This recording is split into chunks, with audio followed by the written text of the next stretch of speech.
सियासत में सत्ता और शख्सियत का संदर्भ बहुत अलग होता है। कई बार ऐसा होता है कि एक सत्ता के दौर की पूरी कहानी किसी एक खास शख्सियत में सिमट जाती है, तो कई बार ऐसा भी होता है कि एक शख्सियत अपने विचारों से, आदर्शों से और क्रांति से अपने लिए एक ऐसा मुकाम हासिल कर लेता है कि फिर सियासत में उस शख्सियत की दखल सत्ता की मोहताज नहीं रहती। मेरा किडनी का ट्रांसप्लांट हुआ है।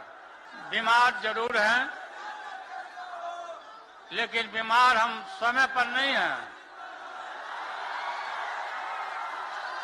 तेजस्वी काफी मेहनत कर रहा, मैं देख रहा हूं कि आप लोग इतना ताकत दिया, लोगों को रोजी रोजगार नौकरी दिया। तेजस्वी, हम रोज पूछते थे कि आज कितना दिया, आज कितना दिया। पटना के गांधी मैदान में राष्ट्रीय जनता दल के आह्वान पर बुलाए गए इस जन विश्वास रैली को बहुत संजीदगी से देखने और समझने की जरूरत है, क्योंकि कई बार तस्वीरें इतना कुछ बयान कर जाती हैं जो शायद शब्दों के शोर में कभी सुनाई नहीं देता। इन तस्वीरों को देखिए। इस रैली में तेजस्वी के भाषण का विश्लेषण करने से पहले इन तस्वीरों को समझना जरूरी है, क्योंकि ये तस्वीरें बयान कर रही हैं कि जिस झंडे को नीतीश छोड़ गए थे उसको बुलंद उनका भतीजा तेजस्वी यादव कर रहा है। बिहार में तेजस्वी यादव की अगुवाई में जिस तरीके से राष्ट्रीय जनता दल ने अपने आप को सामाजिक न्याय के साथ साथ शिक्षा, रोजगार, नौकरी और जनता की बेचैनियों से जोड़ा है, उसने बिहार की राजनीति में तेजस्वी यादव के नाम को एक नया कलेवर दिया है। तभी आज के समय में बिहार में राष्ट्रीय जनता दल अब आर से राइट्स, जे से जॉब्स और डी से डेवलपमेंट हो गया है। मोदी जी कुछ भी कहते रहे, लेकिन आरजेडी का मतलब है आर से राइट्स यानी अधिकार, जे से जॉब मतलब नौकरियां और डी से डेवलपमेंट मतलब विकास, यानी अधिकार, नौकरियां, विकास।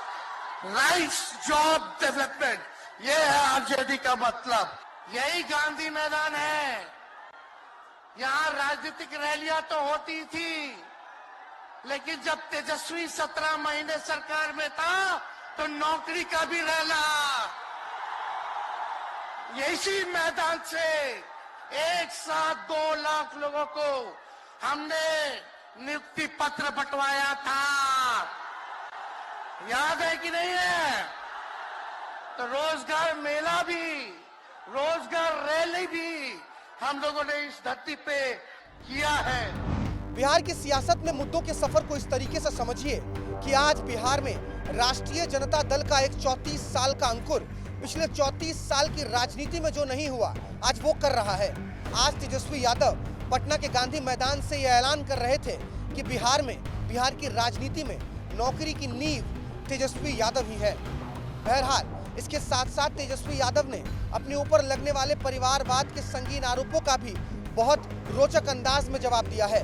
ये रोचक भी था और आक्रामक भी था।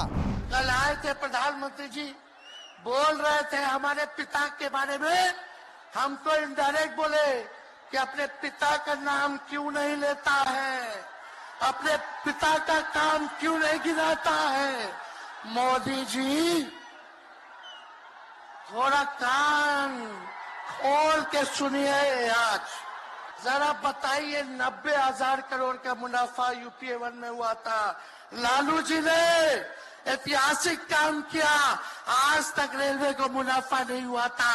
लालू जी ने 90,000 करोड़ का मुनाफा भारतीय रेल को दिया था। 10 साल आपने क्या किया? अरे लालू जी मुख्यमंत्री थे जो देश में कभी नहीं हुआ।